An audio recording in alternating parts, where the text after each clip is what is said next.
India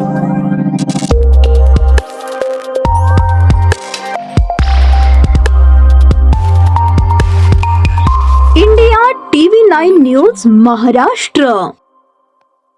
बंगालला कुशासनातनं बाहेर काढण्याचं काम 30 वर्ष काँग्रेस, 36 वर्ष कम्युनिस्ट आणि या दोघांपेक्षाही खतरनाक 15 वर्ष ममता दीदीचं शासन, जो बंगाल देशाची आर्थिक राजधानी होता, जो कोलकाता देशाची आर्थिक आणि कमर्शियल कॅपिटल होता, त्या बंगालची अवस्था या सगळ्या लोकांनी मिळून अशा पद्धतीनं केली की आज बंगालमध्ये देशात येणारा जो एफडीआय आहे त्याचा अर्धा टक्का देखील येत नाही.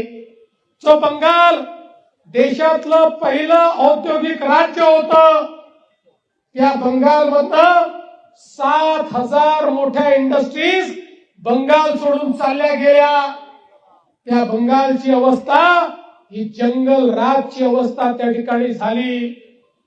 आणि मग त्यात माननीय मोदीजींनी बंगालचं जे विजन मांडलं, ज्या प्रकारे बंगालच्या लोकांच्या मनामध्ये मोदीजींनी आशेचा किरण जागृत केला.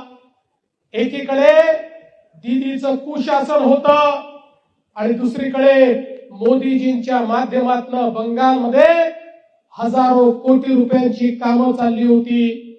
रस्त्यांची कामं, हायवेची कामं, गुंतवणूक, मोठ्या प्रमाणात मेट्रोची कामं. त्यामुळे जनतेला हा विश्वास बसला की कोणी जर परिवर्तन बंगालमध्ये घडवू शकतं तर त्या व्यक्तीचं नाव नरेंद्र मोदीजी आहे.